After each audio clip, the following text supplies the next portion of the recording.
And we're going to open the board meeting this morning in our Pledge of Allegiance. Would everybody rise, put their hand over their heart, and repeat after me?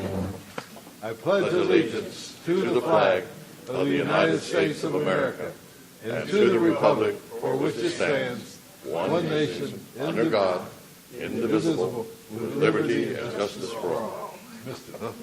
What can I tell you?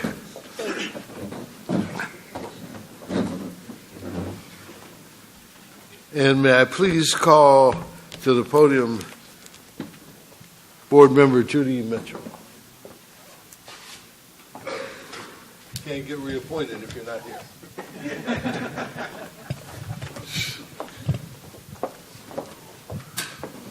You can stop here on your way to your seat. On my way to the seat. See, you weren't listening. We called you. And we're going to swear you in. Oh, that's right. Okay. Business to be done. Yes, if you can repeat after me. I, Judith Mitchell, during such time as I hold the above office, during such times as I hold the above office, do solemnly swear that I will support and defend the Constitution of the United States. do solemnly swear that I will support and defend the Constitution of the United States And the Constitution of the State of California. and the Constitution of the State of California Against all enemies, foreign and domestic. against all enemies, foreign and domestic. And that I will bear true faith and allegiance That I will bear true faith and allegiance to the Constitution of the United States to the Constitution of the United States and the Constitution of the State of California. and the Constitution of the State of California. That I take this obligation freely, That I take this obligation freely, without any mental reservation or purpose of evasion, without any mental reservation or purpose of evasion, and that I will well and faithfully discharge the duties upon which I am about to enter. and that I will well and faithfully discharge the duties upon which I am about to enter. We're happy to have you back. Oh, and I'm happy to be here.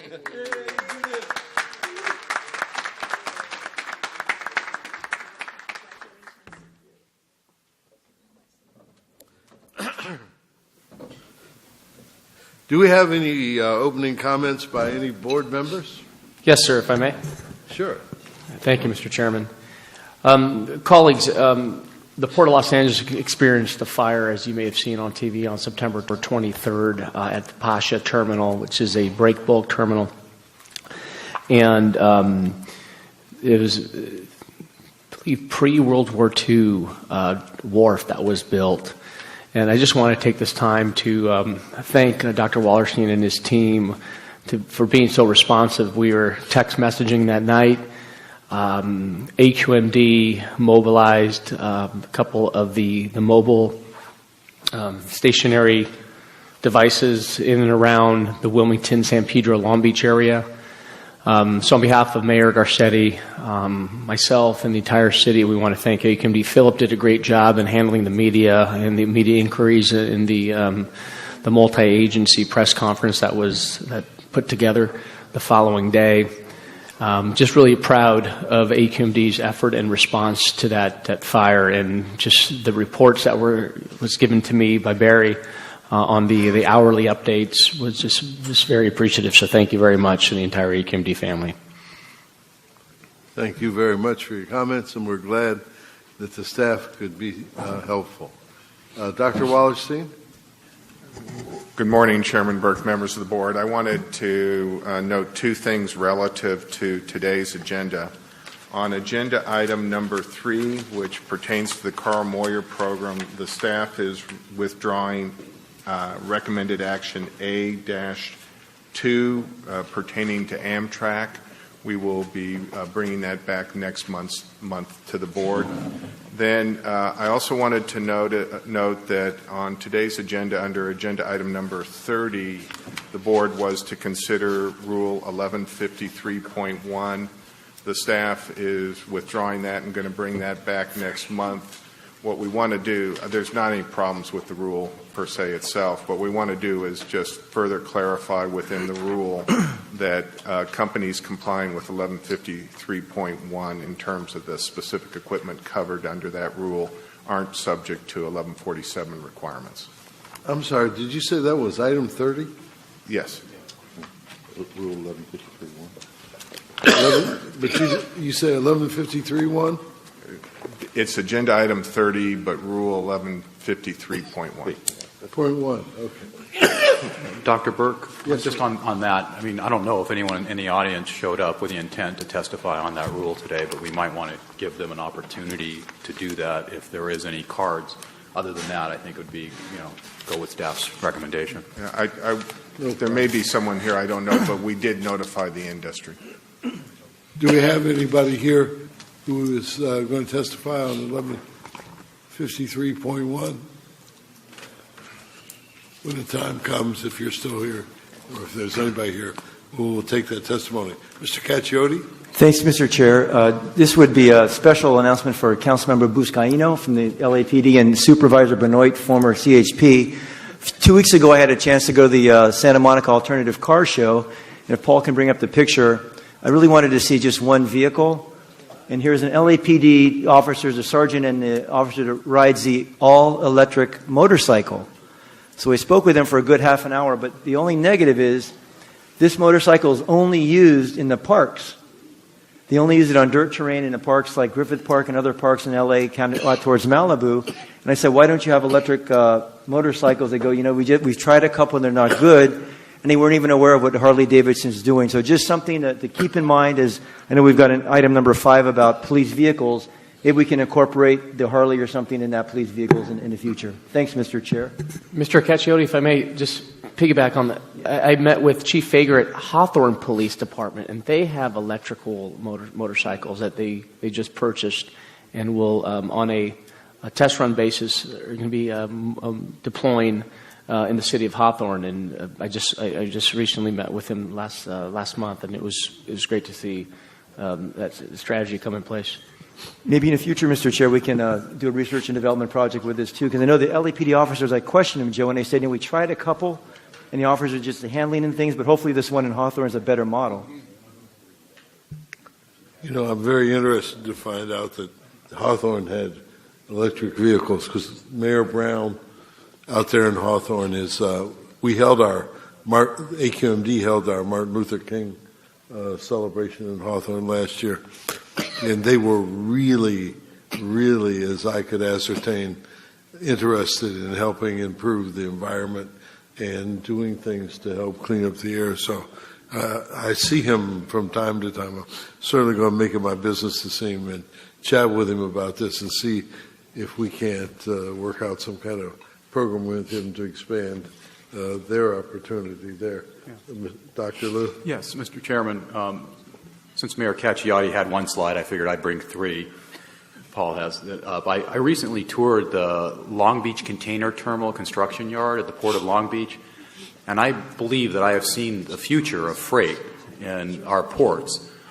This container terminal is completely electrified, from plugging in the ships to moving the containers to getting them to on-dock rail and to the trucks that will be coming in. And it's under construction right now. This is a zero-emission yard tractor that is completely automated. Underneath where it says zero emission, that's the whole battery bank. They're going to be able to go in and swap out batteries in 3.5 minutes out of a big building in which they can have automated battery swapping out. And if you go to the next slide, Paul, you'll see the largest cranes for the biggest ships. You get the next slide? There it is. In the United States, these are huge cranes. It's kind of hard to see, but one of those container vessels is they were practicing and making and seeing how it works, picking up and putting down the containers onto that automated trailer. And then in the last slide, you'll see what it looks like when you get out on the crane and look out, and all those green things lined up there are all they're going to have 32 of these automated electric yard hostlers and all these cranes. But the best part about it was that the president of Long Beach Container Terminal told me that anybody who I wanted to bring back for a tour of this facility, he welcomed that. So if any of my colleagues are interested in seeing what they're doing at the Long Beach Container Terminal, I'd be happy to set up a tour. I think I'll be opening a tour company soon. But I'm serious, though. If you want to go, I think it's something you'd like to see. It's really amazing. Dr. Liu, I'm very interested. And please. Sure, me too. Okay. Great. So we got two. Let me try and help out. Does the tour include lunch? Let me try and help out here. Dr. Liu, we've been talking about going to Long Beach for a meeting, to schedule one of our meetings down in Long Beach. Why don't we see if staff can't work that out, and then the entire board is part of our meeting, or... the lawyers are going crazy, but yeah, we'll figure it. That'd be great. What lawyers are going crazy? Well, the Brown Act thing issue. What? We'll work it out. Okay, I'll work with Barry. I mean, I think that's very exciting, you know. So, and I think everybody here needs to see that. So. And I'm sure the ports will be excited to have us all come. Okay, thank you. Supervisor? Thank you very much, Mr. Chair. I join an opportunity to go out there and learn, but also would like to perhaps propose that as we do that we look for ways that whatever is going on out at the ports, that in one way or another could be incorporated in the Inland Empire on our dry ports, if you will, so that there is a symbiotic approach. We keep talking about, the Los Angeles, Long Beach ports and the airports, all cargo, and in the Inland Empire we have the dry ports. So looking whether there's water related or land, let's see where we can create an even tide, if you will, of an approach to be able to address these air pollution issues. Yeah, Thank you. Supervisor Gonzalez, I think that the advanced technology that I saw there would be, there's no reason it couldn't be used in an inland port situation. Right, and that's exactly what I'm looking for. Thank you. And I'd like to suggest, we, the first part of the year, maybe we could come out to your area and hold a meeting out there and do a field trip out there and take a look, because one of the things is that we get in these routines. Now, I got to tell you, I'd rather go to John Benoit's district and hang out at a retreat more than but I think we need to look at, we haven't been to Orange County in almost 3 or 4 years, and I know Dr. Wallerstein has been working on trying to get us down there, but we haven't been to Long Beach in probably as long. So, we really need to kind of spread our wings here and visit these locations and make ourselves available to the people, the locations who can't travel as far as our board meetings out in Diamond Bar and here at the Biltmore. Is there any other comments this morning? Then we'll move to the consent calendars, items 1 through 20. Chairman Burke, on item 3, I do not need to recuse myself because I have no financial interest. However, I'm required to. Item 3's been pulled. This is item 3. No. Are we holding? No. Yeah, staff. We're only holding part of that. Just one part of it. One recommendation. 8-2 of the items. The rest of the Carl Moyer program is going forward, I understand. But I am a member of the board of the sanitation districts of Los Angeles County, and they are one of the entities that are involved in this program. So I need to disclose that. Thank you. Any others? Mr. Chairman, I think I'm on the same boat as Judy as well. I'm sorry. I believe for item number 2, as we discussed in committee, I'm not required to recuse myself, but because I have no financial interest, but I'm required to state for the record that I'm a board member of the sanitation districts of LA County, which is involved in item number 2. No, it's item Is it 3 or 2? 3. Item 3. 3. Okay, so we'll have, yes. Chairman, Supervisor? I will recuse myself from item 3, in as much as I have received campaign contributions from Robertson's in excess of $250. I'm sorry, I didn't hear. Was that what item that was? 3? Item 3. 3, okay. Do we have enough to pass 3? Okay. I will take a motion on the... I need to recuse myself from 2 items, not 3, though. We're good. good on 3. I need to That's recuse great. myself from items involving contracts with those who have made charitable donations to my employer, the Coalition for Clean Air. I am recusing myself from item number 2 because Southern California Gas Company is a potential source of income which is materially affected by this item.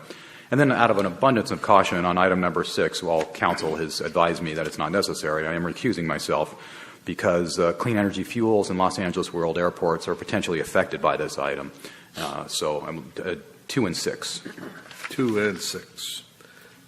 Okay, I'll take a motion on the items 1 through 21 with the exception of 3, 2, and 6. I'll move it. I'll second. Any opposition? Hearing none, they're approved. Item 3. Can I get a motion on item 3 by those eligible to vote? Move approval, Mr. Chair. Second. Any opposition? Hearing none, it is approved. Item 2. May I get a motion? Move it. Second. Any opposition? Hearing none, it is approved. Item 6. Move it. Second. Any opposition? Hearing none, it is approved. We will then take items 22 through 28. Move it. Second. Any opposition? Hearing none, it is approved. Now, the meeting's going so fast, I think we'll all go to the movie after the Denzel Washington movies play down the street, so we can keep this going to lunchtime. Actually, item 29, Did it the start MATE at 9? study. Yes, good morning again, Dr. Burke and members of the board. The staff is very proud to be before you this morning to unveil MATES 4. Today is the day that we are releasing the draft report, and this is, in our view, a very much a good news story about what is some fairly remarkable success in reducing carcinogenic substances in the air we breathe in Southern California. And Dr. Philip Fine will be making the presentation. Before Phil starts, I do want to note that while this is a good news story, there is also a sub-headline to this that the work must continue, that we have not reduced risks throughout the region to the level that we would have healthful air. And so we need to redouble our efforts at looking at carcinogenic substances in the air. But as part of that, we want to really underscore the fact that the same sorts of strategies that we will be pursuing to meet the federal ozone standards, the particulate standards, and what is being done throughout the state in large part to address climate change are the same technologies in very large part that are needed to continue to reduce our carcinogenic air contaminants. And with that, I'd like Dr. Fine to make the presentation. Dr. Fine, I see you have 3 minutes for your presentation. Can I have a little bit more? I'm a tough vice chair. Thanks, Barry, and good morning, board members. It's my pleasure to present the MATES 4 draft report. Many of you are familiar with our MATES program. It dates all the way back into 1987. So every several years, we take a snapshot of our progress in reducing air toxics in the atmosphere. The MATES 4 study occurred in the 2012-2013 timeframe, which was about 7 years since our previous study, which was MATES 3. This came out of the board's environmental justice initiatives years ago, and the focus is on toxic exposure and risk. It does not address issues such as particulate matter mortality, other non-cancer effects of air pollution like effects from ozone. It just looks at carcinogenic risk from those substances considered air toxics.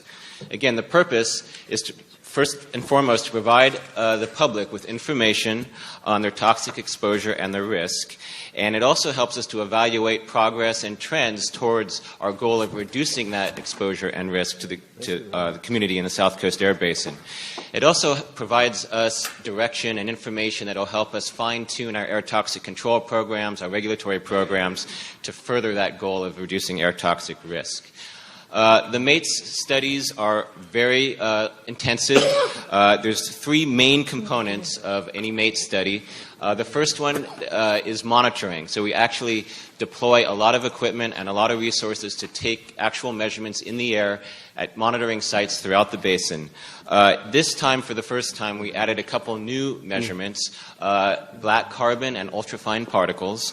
This allows us to look at data on basically an hourly by hourly basis, while some of the previous technology only allowed us to look on a 24-hour basis.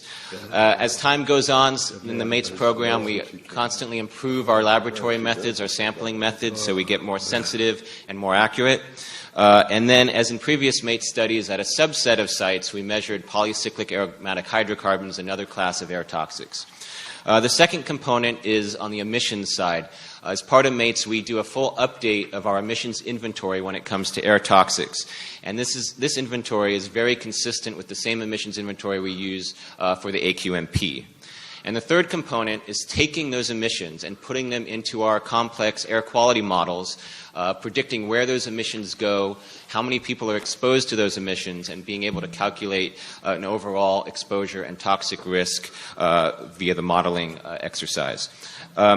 Again, it's the same modeling platform we tend to use for the AQMP, and for the first time we extended the modeling domain out to the Coachella Valley. It had not been done before. In general, air toxics are low out in Coachella Valley, but again, we wanted to do the modeling exercise to demonstrate that.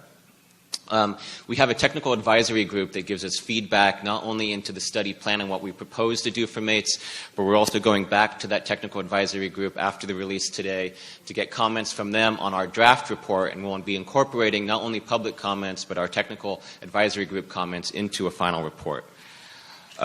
Just so you can see where the monitoring sites are, in general, we use our existing monitoring stations, but we supplement them with a lot of enhanced monitoring for air toxics. You can see the locations here. In general, we try to stay at the same locations than we were at for MATES 3 and MATES 2 going backwards, because that gives us the ability to look at these longer-term trends, although in some cases, we lose a site due to lease issues or logistical constraints. But in general, they're in the same locations. Again, here's the substances we measure. We measure over 37 different species, most of which are air toxic. I've highlighted the two new ones here, the black carbon measurements as well as the ultrafine particle measurements that were new for MATES 4.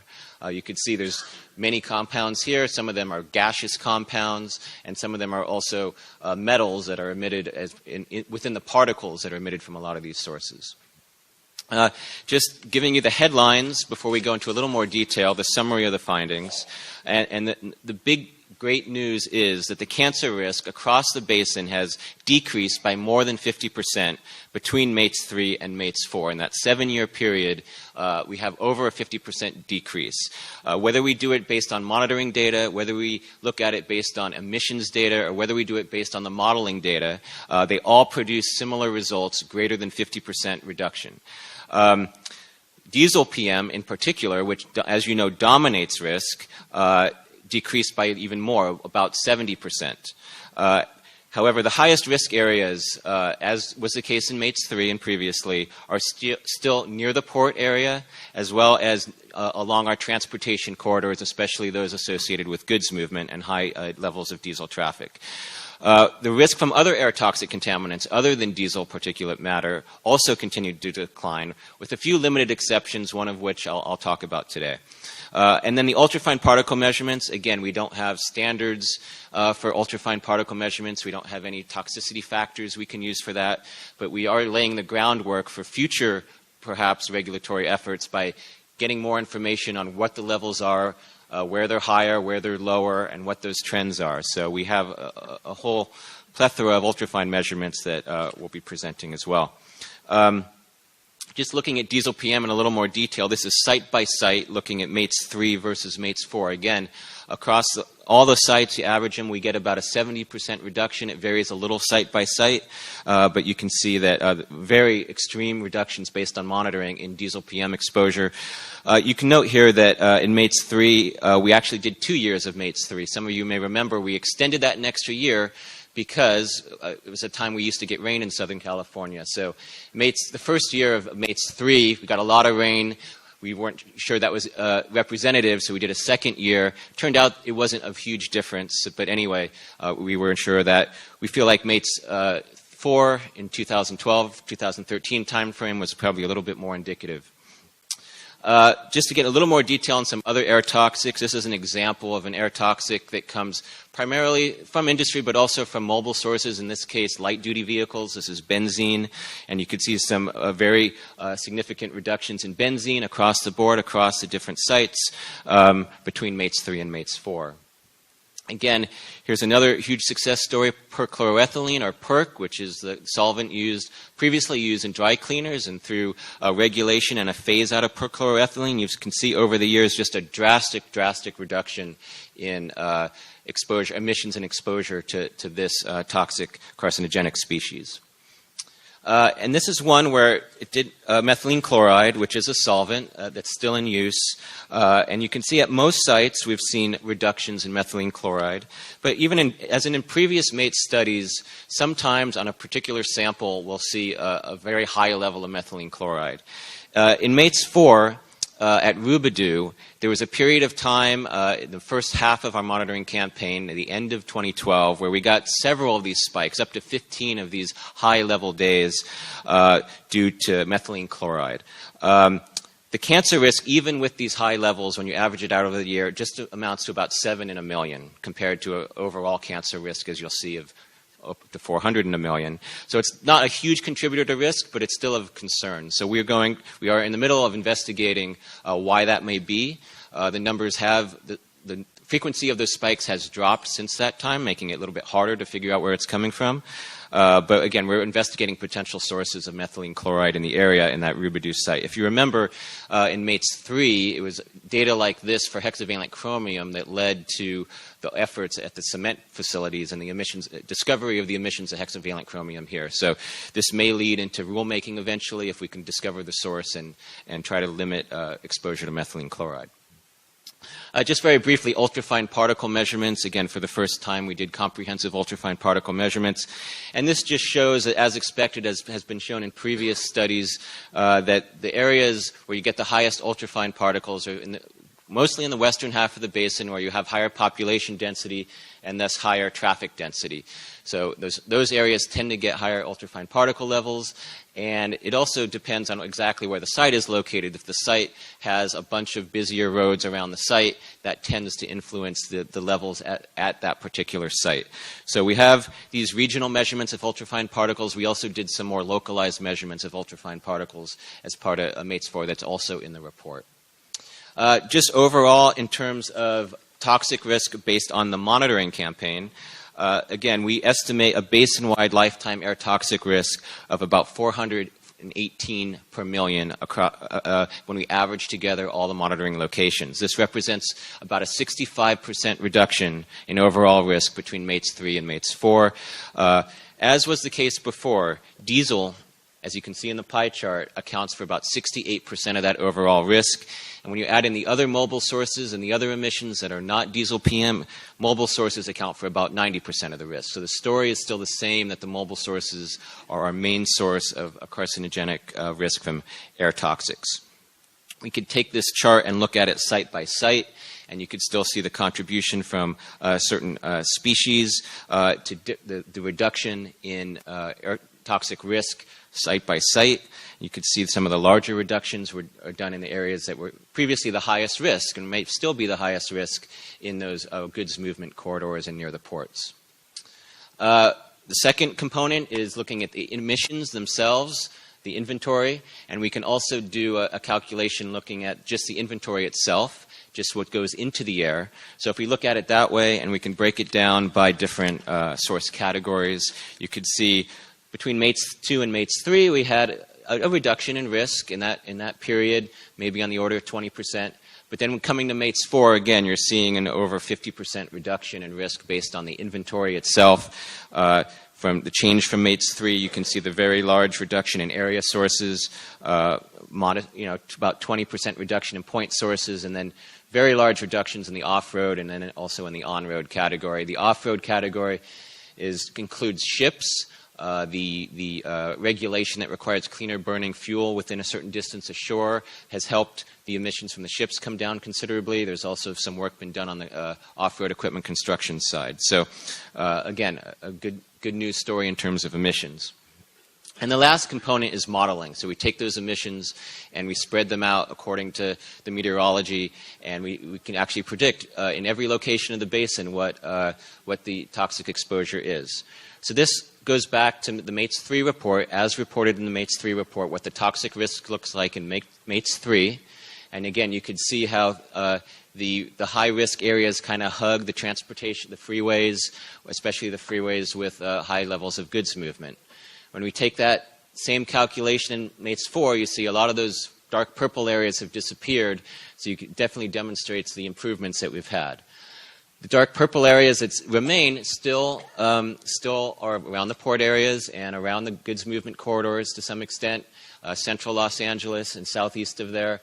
So again, while we've had these dramatic reductions, these risks up in the 400 million range, and as I'll show down in the ports, even much higher than that, are still unacceptably high. We could take the difference between those last two maps and see where the risk improvements have occurred. So the darker green colors here are the largest area of risk improvement. And again, you can see that the areas of the largest improvement have actually occurred in the areas with the highest risk, again, around the ports and the goods movement corridors. We can focus in, and online today we have an interactive map that allows you to focus into every one of our grid cells, our 2-kilometer grid cells on our map. You can actually look at the risk in your neighborhood. This is focused in on the port area, which is the area of highest risk. The highest grid cell risk in the port area was a little over 1,000 in a million. That's compared to previously, which was close to 3,000 in a million. And down below here, you can see the MATES 4 and MATES 3 data for the whole basin, again, based on modeling and population-weighted risk. And then you could look at the port area being a little bit higher. But again, the maximum grid cell was over 1,000 in a million there. But again, you can see the average percentage change in risk between MATES 3 and MATES 4 based on modeling basin-wide was about 57%. In the port area, it was greater. It was about 66%. So again, the reductions are occurring even to a greater extent in the areas with the highest risk.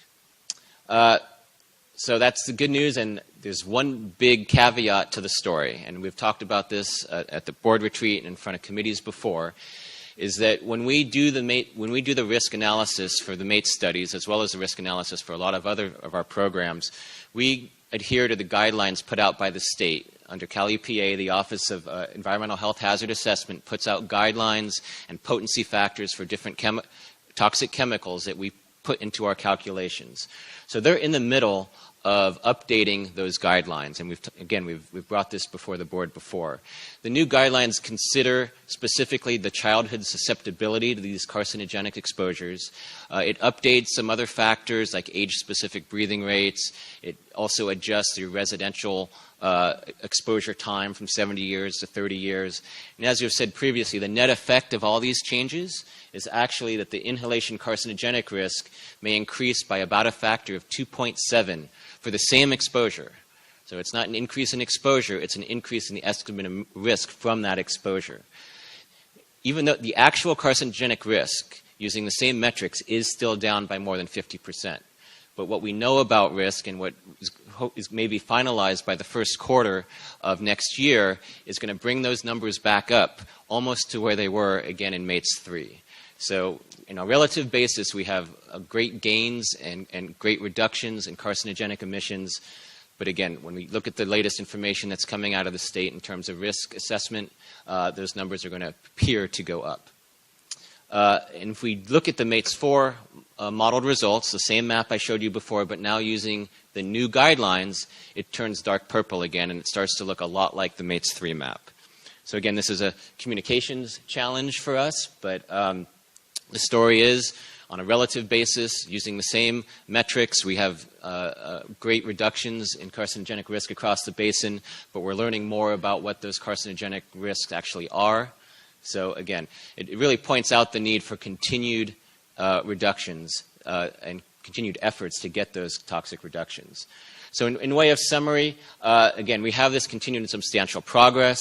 The residual risks, however, are still unacceptably high. 400 a million is still very high on a relative basis to some of our other programs, and possibly higher than we previously estimated given this new OEHA guidance coming out.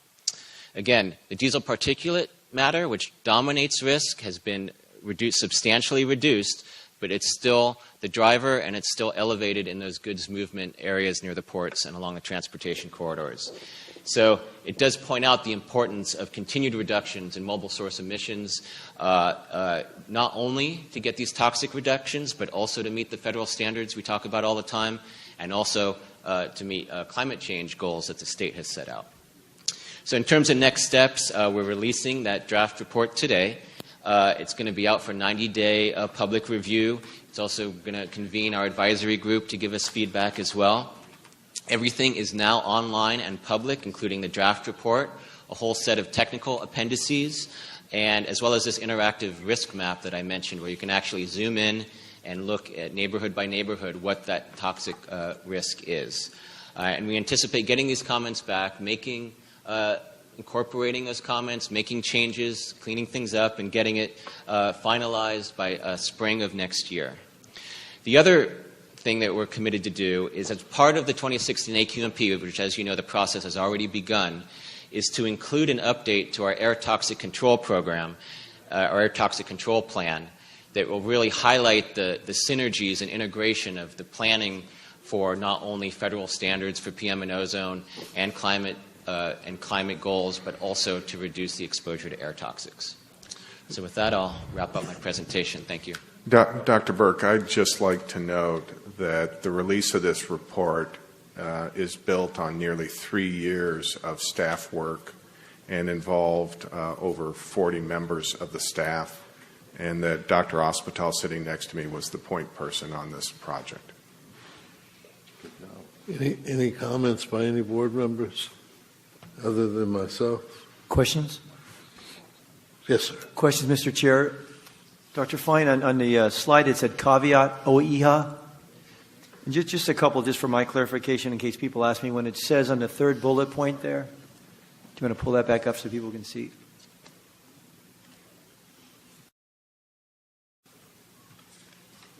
So it says reducing residential exposure period from 70 to 30 years. What does that mean to the public? The assumption in their cancer potency factors was that you would live in the same location for 70 years, kind of a conservative assumption. But they're reassessing that, and now they're saying, well, you're probably going to live in the same location for approximately 30 years.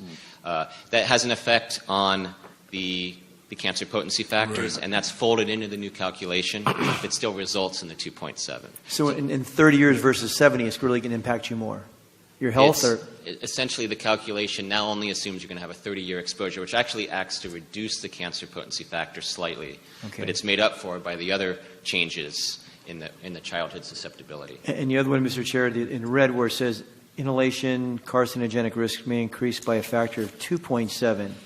Now, you say, is that almost a 300% increase? So if somebody asks me, that's not just a little, that's almost a 300% increase. It's a 270% increase, yeah. Okay, so it's significant. Thank you, Mr. Chair. Any other, Dr. Liu? Yes, thank you. Just on that last piece about the 30-year versus 70-year exposure, that's also kind of assuming that you move from a place where you're exposed to you move to a place where you're not going to be exposed anymore, right? It's assuming you're going to have that. They always assume you're going to have that same exposure that you're basing your calculation on over a long period of time. So clearly you can move to a more polluted area, you can move to a cleaner area, right. But we're just trying to. The guidance says, if you were going to be there for that amount of time, because you can't obviously those other factors you can't control. It's an odd change of events. I think this really speaks to why we do what we do and the importance of it. I don't know about the rest of you, but my mother died of cancer. My father had 3 primary site cancers during his lifetime. My sister is a cancer survivor. And right now, there's a mother who lives around the corner from us who's struggling with breast cancer for the 2nd time in her life. And I believe this morning, she's actually, right this moment, getting her 4th dose of chemotherapy.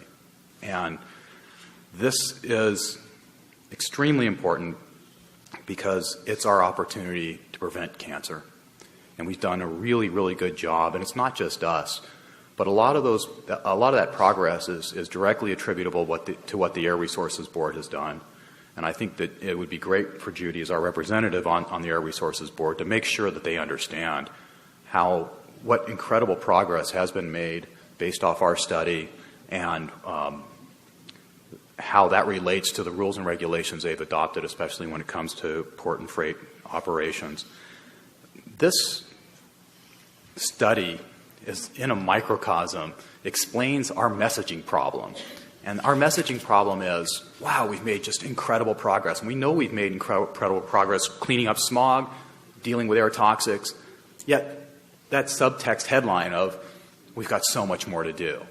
It makes for a very complicated message. And I know that we're working on outreach and education, and that's part of our agenda here today, too, was to pass an item to work on the branding and all that. We got to figure out how best to communicate that message. I would love to have some professional advice on how best to get that across. In the press coverage I've heard today, I heard a radio story, I saw the LA Times article. I thought I have to give you some kudos. You've done a wonderful job of conveying that message very, very well. But it would be interesting to see what the PR experts have to say in dealing with that messaging issue. In terms of being fair, I got to tell you, the last time when MATES 3 came out, I was very critical because those environmental justice communities, the situation got worse. They started off with very bad air toxic risk, and it got worse.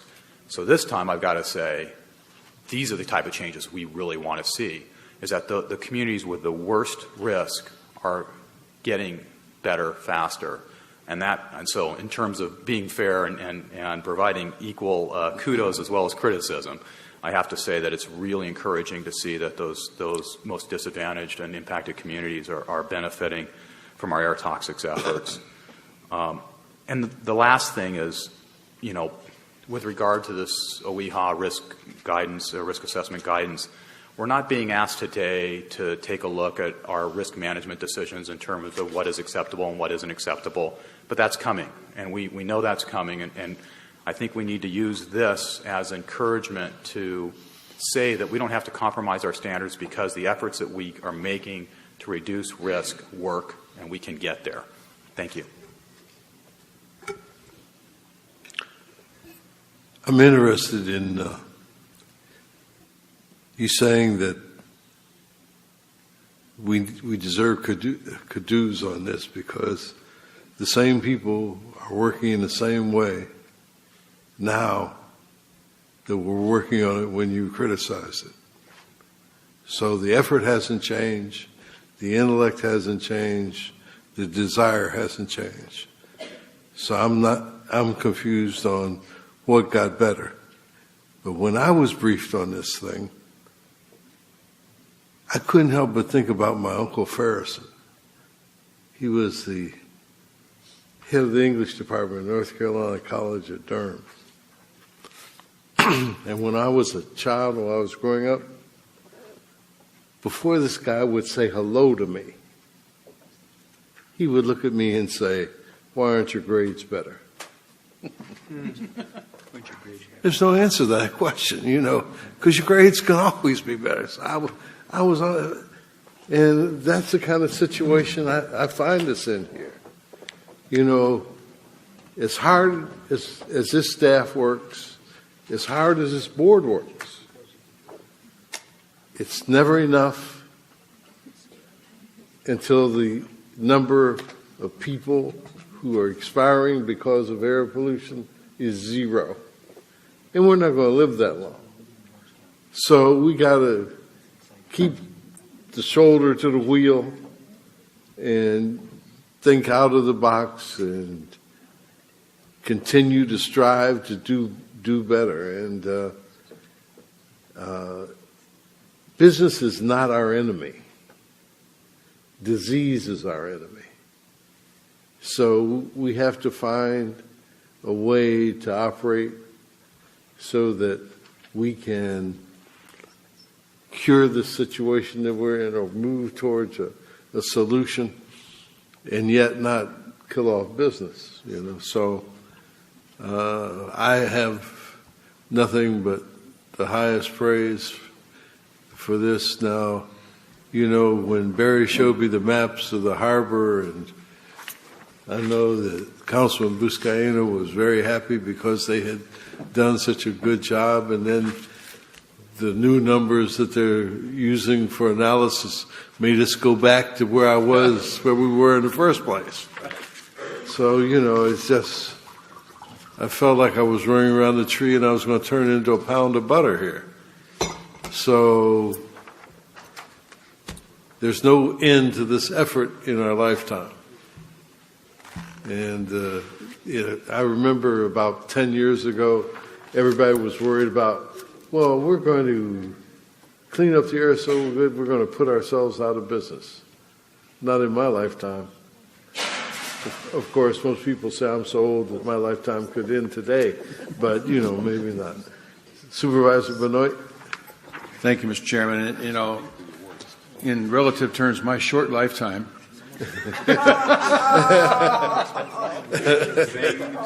I have seen remarkable improvements in the air. I mean, I grew up in Anaheim, and on a Sunday afternoon, we'd play touch football for a couple hours and wheeze for 5 or 6 hours afterwards. And that's just not the case today. And these numbers bear it out, and it's beautiful to see the progress we have made. And the cancer risk is real, and for a number of people, it's going to be, personal and serious. And I know we're not done, and we're going to continue to try and work hard. But we do need occasionally to point out the exceptional work that has been done. And the other thing that I know a member on this board understands, but I think it was in the last paragraph of the LA Times story this morning, but it bears repeating, is that what's left, 90% of it's mobile source. Right. We need to either have a help at the federal and state level to allow us to address that directly, or recognize that we don't have that authority. Yeah. But it is a conundrum that we face. Mr. Chairman. Yes. Have Dr. we Parker. extrapolated these numbers to relate to any death type of reductions, as well as that, obviously, when we're saying that we're reducing cancer risk, are we also going to the next step to try to determine exactly what that means in death rate reduction? Staff at this point hadn't performed that calculation, but that's certainly something we could do, Dr. Parker. Thank you. Mr. Chairman. Yes, I'm sorry. Thank you. Thank you for the report. Today's headline in the Daily Breeze, our local paper down at the harbor, read, a new SCAQMD study finds much lower air pollution levels across Los Angeles County. And when my sister-in-law Sandra, my cousin Rose, my cousin Anna, my cousin Nancy have all been diagnosed with cancer in the last year, it's hard. Going back to what Dr. Liu was saying, it's tough for me to explain, hey guys, listen, we've reduced emissions, this is fantastic news, but when I turn to my family and say, look what you're going through, chemo, you're going through all this, the medical procedures, it's a tough sell. It truly is. And again, what Dr. Liu was saying, this is why we exist. Yes, let's recognize the port's efforts in reducing emissions by over 80%. Incredible work. Let's continue to celebrate that. Let's celebrate the fact that my brother-in-law Donnie, as I say over and over, comes home after a shift without soot on him. Let's also hold the Air Resources Board accountable, with all due respect, Judy, because we do not control these mobile sources. Again, going back, and I've only been here less than a year, and I banged my head, I scratched my head, I raised my eyebrows, and said, what more can we do? So my question, perhaps, is where does Air Resource Board falls in with this MATES 4 study? Well, there's a couple ways to approach that. And, I've been fighting for 15 years, and I see him getting ready to duck under the table there because he knows what you're going to say. And, I definitely don't want to offend Judy because she's such a wonderful person and does such great work. But there's got to be some relief for 41 or 42% of the people in California, some legal relief. There's got to be something in the judicial system which would allow us to gain control for ourselves. Now, I'm not talking about splitting up the state of California into 5 districts like the guy was, 5 states, but if 80% of our pollution now is automotive, we ought to have some control over that. And I've been saying this forever, and I know we went to the United States Supreme Court on a case and I say we lost, and Barry says we won. Okay, so it's a jump ball. But I think that because we can't punt. We can't just say, 80% of it's automotive and we don't have any control, so sorry, we'll close our doors. Why don't we try and knock down the doors to get control of that 80% so we don't have to punish the businesses and people who are in South Coast by overburdening them with regulations. And maybe somewhere in there is an answer. So, Mr. Chair, we need to put on our thinking caps here. Yes. And think about this. Councilman? I think, sir, in a way that at times when you have a rail company like BNSF, that a project that's before us, and when we say about helping business and getting business on our side to lead our mission in reducing air qualities, and Mr. Council, let me know if I'm going too far on this, but I need to make a point.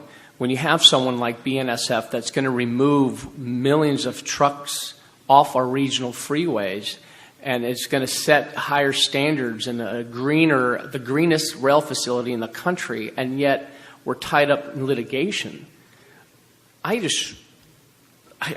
puzzled. Let's remove these trucks off our freeway. Let's break ground. Let's create jobs. And let's set the standards for other rail yards across this country by moving forward on these types of projects. In fact, I believe SCIG is the only project that fits within the model that projects that are allowable moving forward in the near future.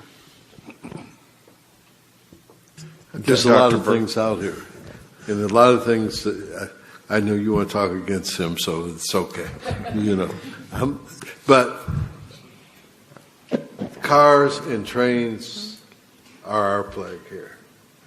And we need to think about a way that we can solve that problem. And I think I've been here 21 years, and I think it would be an unbelievable legacy for me to leave behind to figure out a way to give this board some input into the control of those emissions. So if anyone has any ideas of anything that I can do or that we can do, I would be more than happy to hear those and help with those and see if those are viable. Dr. Burke, I think there is a good way to elevate the discussion that the board is having with CARB and also with US EPA. And I think the vehicle for doing that is the 2016 Air Quality Management Plan and the series of white papers and analyses that we are doing as building blocks to the ultimate plan. And there are a number of things in play that we are participating in that also provide opportunities for a strong communication with our partners at the state and federal level. For example, CARB is developing a freight plan, And so that freight plan is going to feed into the air quality management plan. And so that's an area, obviously, where there's some significant emission reductions to be had. My personal view is that I think it ought to be a multiple prong approach, and that we need to start now. And because I think that we keep saying that we've tightened the screws down on industry. They're doing their share, and the amount of emissions that we can capture in the future is going to be limited by the amount of correction that you can make in their emissions program. So if we're really we've taken the low-hanging fruit. If we're going after the big kaunda, we need to go after that. And I don't think that conversations with the Air Resources Board are going to be meaningful, because they don't want to give up that authority. And I don't blame them. I'm not about to give up any authority. I don't have to at South Coast. But it would seem to me that in the legal system of this country, if you are being put in jeopardy by a lack of response to your needs from a governmental agency, that you would have the right to address that in the judicial system. Hey, look, Dr. maybe Burke, I'm old school, but it seems to me that that the courts would give you relief from that in some kind of manner. So, Dr. Burke, what if Kurt and I were to work together and bring back some options for the board to consider? Thank you. Josie? Go. Thank you so much, Mr. Chair. I wanted to articulate a couple of things I've not heard.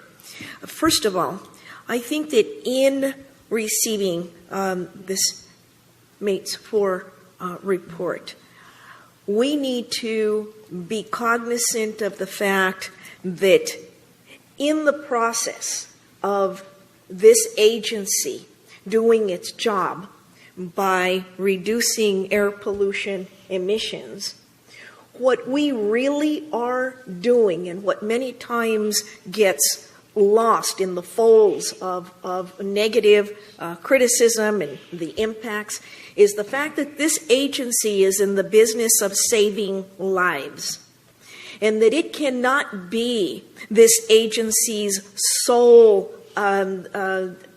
responsibility to do this. This is a statewide, if not a nationwide, responsibility. And we have, in my opinion, truly failed to identify and incorporate a positive effort to recruit political allies that then will augment, will grow that foundational support and message as to what it is that we need to do in order to make South Coast Air Quality Management District a wonderful, healthy, productive place to live.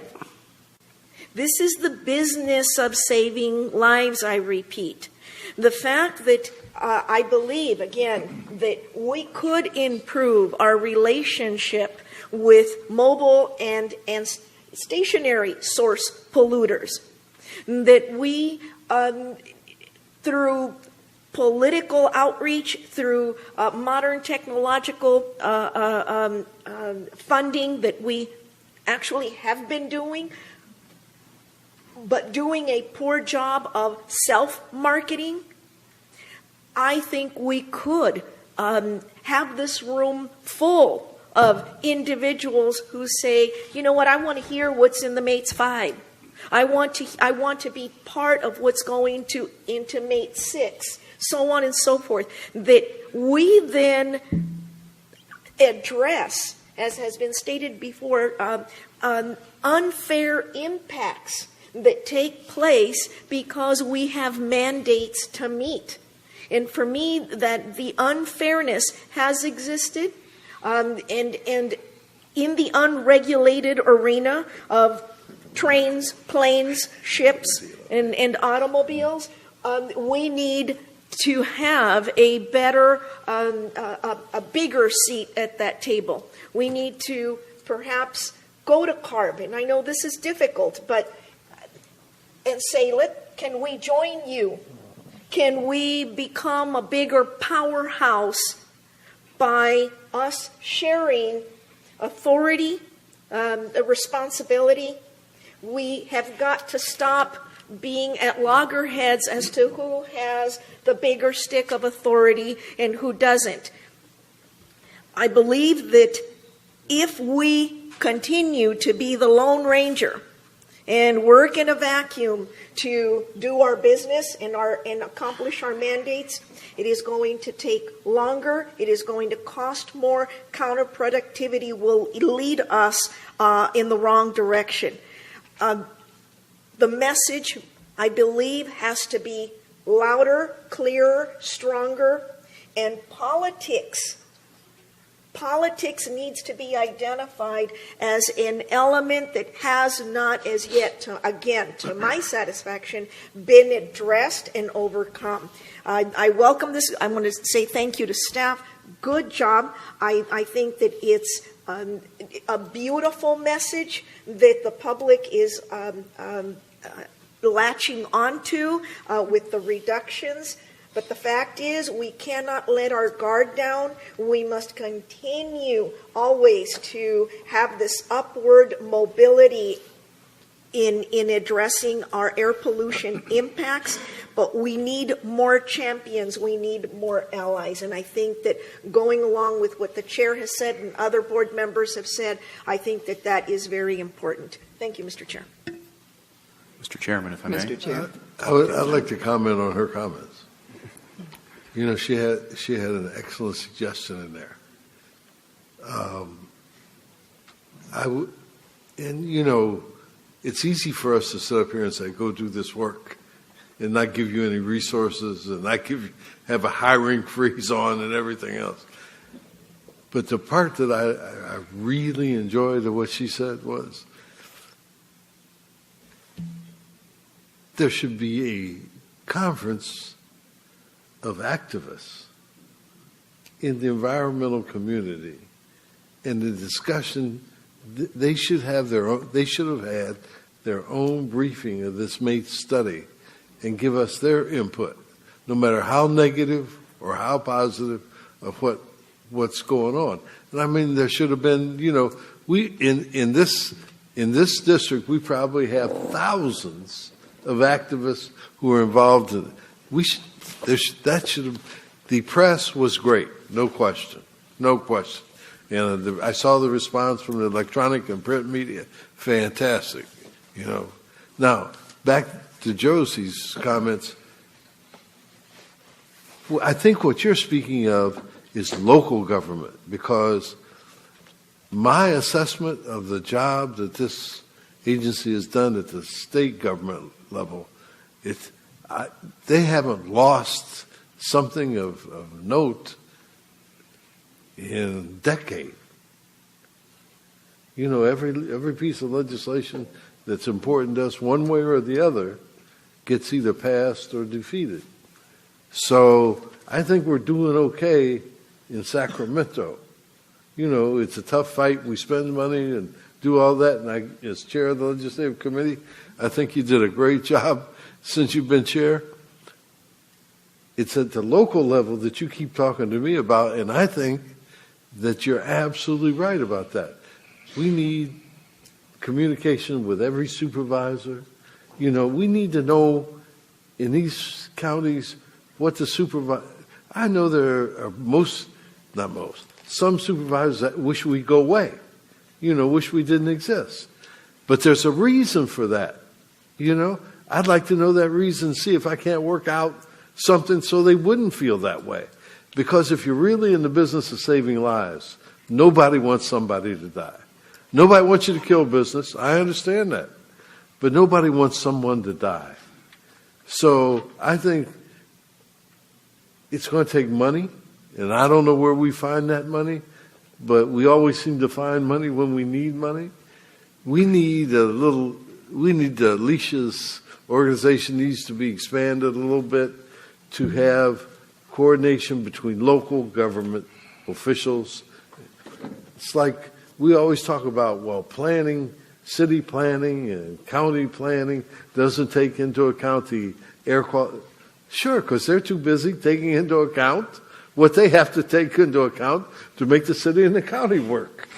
So, air is probably number 9,091 on their list. But if you have someone over there who's talking to them about this, it raises the level of interest. So I find your comments very cogent, and I know that you've been pounding at this more than a minute. And I think when Dr. Wallerstein's bringing back some of those recommendations on some of these other things, that he ought to think about that and try and give us a path to do that, so that we could have a complete picture both at the state and local level. Mr. Chairman, I just want to make a few comments as the representative to the California Air Resources Board. I understand the frustration of this area in what we are dealing with, because at the Air Resources Board, they look at the whole state. And although Henry Hogo and I are there every time, and I often bring up the situation that exists here, that we have to make very dramatic NOx reductions in the next, by 2032, 90%. So I do bring that to their attention. I want to also emphasize that ARB is doing this freight sustainability plan, and they're working with other agencies. I think, are they working with Energy, CEC, or CTC? CTC. CTC. Caltrans, and they already have another group that works with the Energy Commission and the PUC. Right, and we're doing a piece of it that we will put in here. But ARB has been down here multiple times talking with people in the ports and listening to how this freight movement works. It's very complicated. The logistics of freight movement are very complicated, and tied in with freight movement is land use policies as well. So it's not an easy thing to sort out. And we have to also look at the business reality. We have a lot of private enterprise playing in this field, and they expect to make profits and move freight across the country. I think for us, we're taking in all this freight, and we're benefiting the rest of the country, and we're bearing the burden and not getting the full benefit from national policymakers on dealing with what we're dealing with here. I will say I agree with Chairman Burke that we are getting very good assistance from our state legislature. And we have, of course, in positions of leadership now, legislators that understand the problems that we face in this region. They are from this region. So I think we should capitalize on that as they move into their leadership positions. The other thing I would suggest is that ARB is going to meet in October at Diamond Bar at our SCAQMD headquarters, and I don't see why we could not put on the agenda Dr. Fine's presentation on the MATES 4 study. I think that would be one way to communicate with them what we are dealing with here. They know that we have 80% of our emissions come from mobile sources. And I am constantly reminding them, as is the representative from San Joaquin, that we are the only two non-attainment areas in the entire country. So we do need special consideration. And I know our staff works very diligently with the ARB staff, and there is good communication at that level. I think it's much improved over what it was before I came onto that board.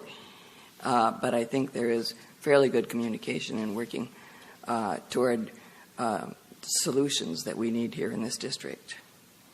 Thank you. And Mr. I Chairman. think because of your intellect and your personality, that the lack of movement that's been at CARB, from my perspective, has a chance of breaking the log jam. I have enormous faith in you, and none of us on this board would want to put you in an untenable situation. But it's when you hear Councilman Buscaino talk about the people in his family who have contracted cancer in the last year, and Joe talks about his family, probably the one thing that I'm ashamed I did in public service was I resigned from CARB because I became so frustrated at their lack of sensitivity to the South Coast. I couldn't bring myself to go, and Barry used to say I just would pick up my armor at the airport and go fight. But so I know what the situation is there. So I'm hoping that you win. I'm genuinely hoping you win.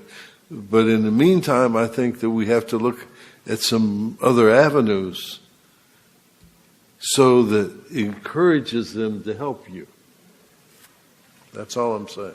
Mr. Chairman, I wanted to pick up on that other avenues conversation. I think that it's really great that Barry has offered to get together with Kurt and talk about, and bring back to us some analysis of what our options are. I would also like to make sure that we're not overlooking what authority we do have when it comes to mobile sources, because we have some authority there. We have authority with regard to fleet rules, and I'm not sure that we've done absolutely everything we can under the Fleet Rules Authority, including public fleets and their contractors. And in addition, we have indirect source rule authority that can help get to mobile source emissions. And I would like that analysis to include what our if we pushed it, how far could we go using that authority?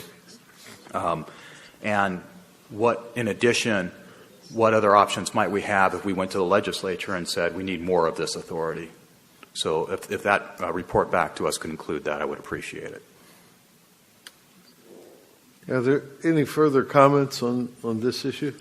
Yes, sir. Thanks, Mr. Chair. Just kind of following up on the public outreach and connecting this with item number 11, which we automatically approved for $750,000 outreach.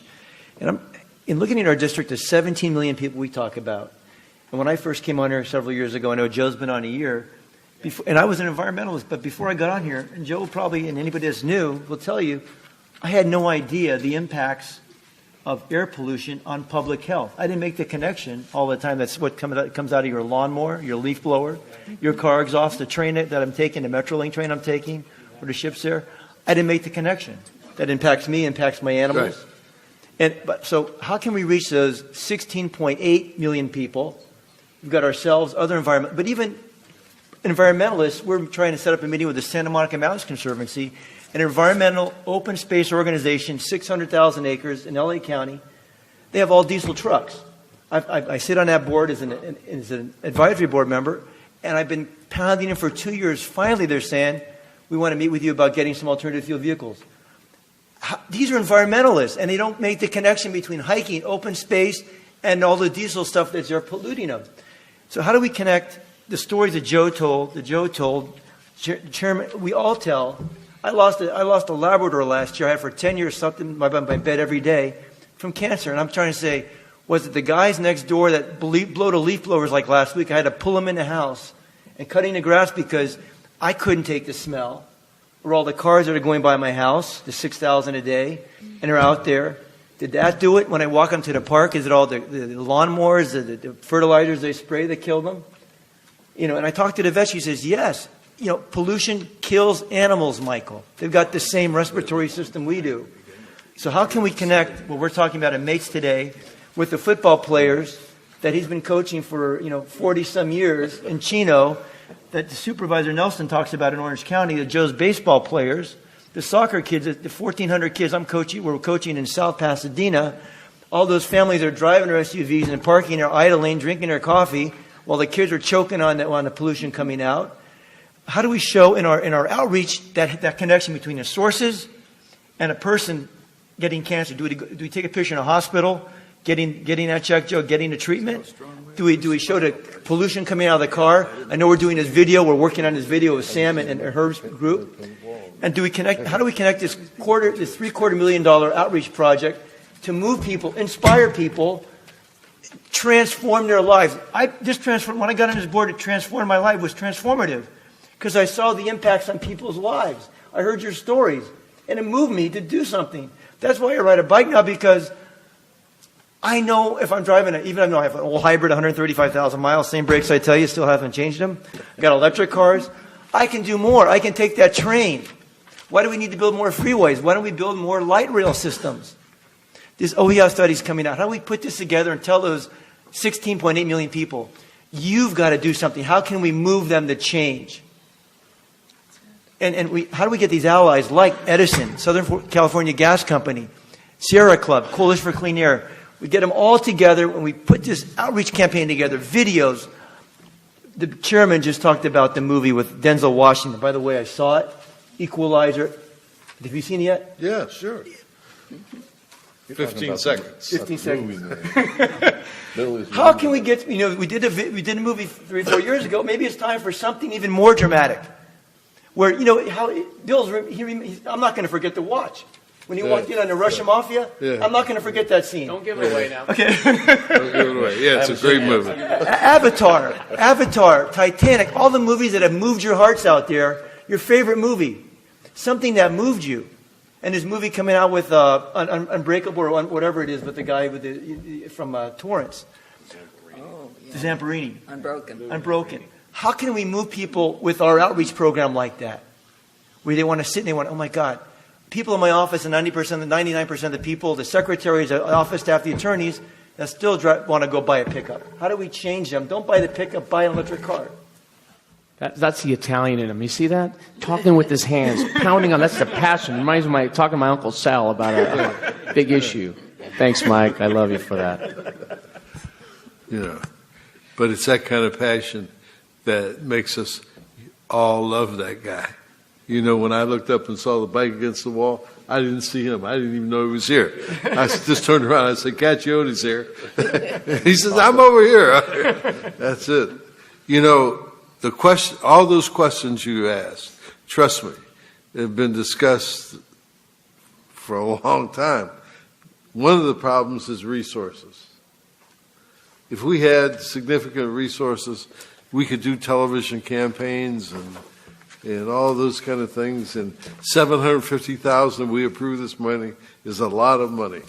But in the 4 counties that we represent, it's a drop in the bucket. It's probably 2 flights of TV commercials if you just spent all the money on airtime and had no production. So we got to figure out how to do these coalitions. As you said, I've been talking for 15 years about going to some of these people who do television on the natural, who have air pollution problems on the natural, and doing some joint television spots where we throw in some, they throw in some, and we try and get the message out. But it's, why aren't my grades better? I'm still struggling.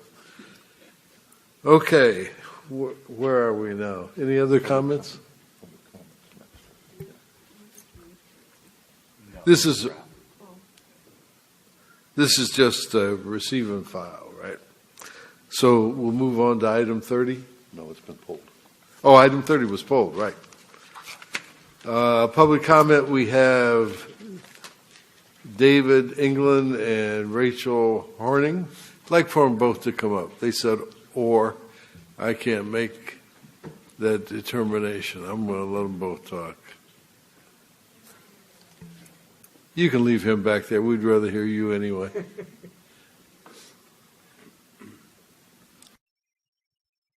Well, you scared them off, Doc.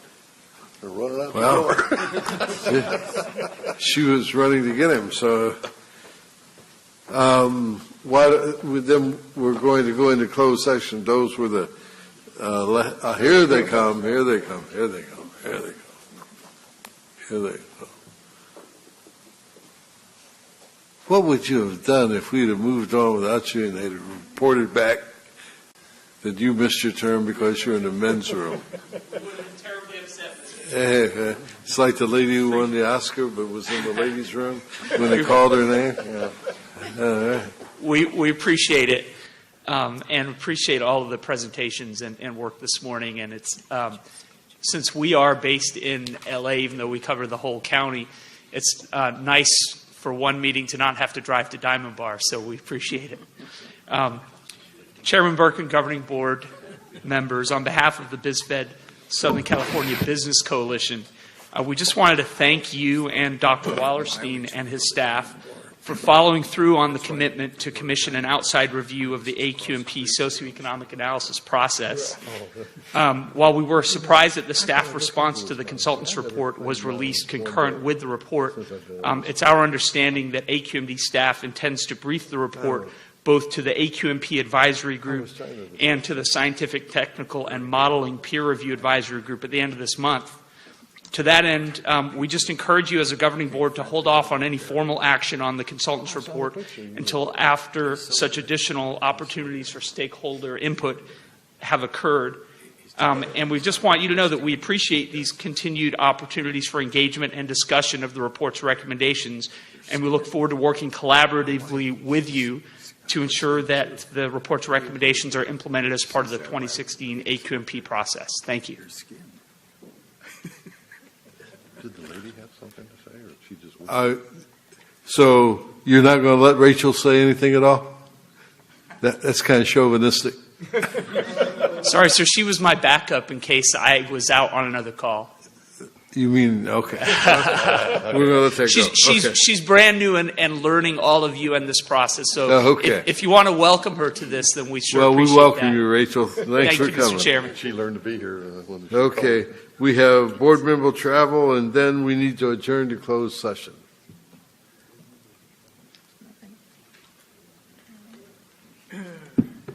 It is necessary for the board to recess closed session pursuant to Government Code Section 54957.6 to confer regarding upcoming labor negotiations with designated representatives regarding represented employee salaries and benefits and other mandatory subjects within the scope of representation.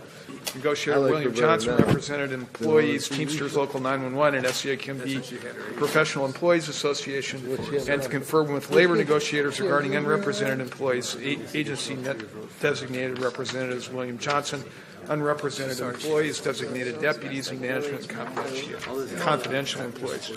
In addition, it is necessary for the board to recess closed session pursuant to Government Code Section 54956.9A and 54956.9D1 to confer with this council regarding pending litigation which has been initiated formally and which the SCAQMD is a party. The actions are. That's amazing. Are we having closed session in here? Yeah, I think that's pretty. Vaseline Transportation et al. Versus City of Los Angeles, Contra Costa Superior Court, case number MSN 14-0300, formerly South Coast Air Quality Management District versus City of Los Angeles et al. Los Angeles Superior Court, case number BS 143381. Now, Vietnam wants the United States to help them because China wants to take some of the water. Isn't that ironic? No. Right.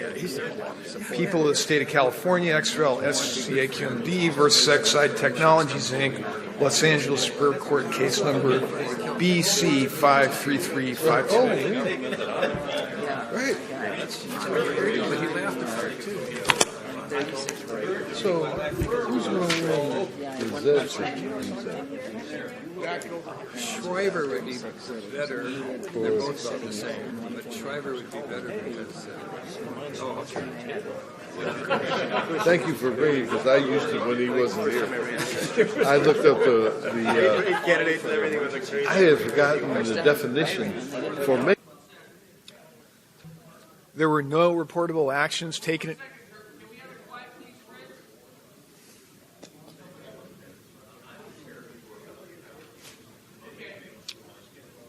There were no reportable actions taken in closed session. The meeting is adjourned.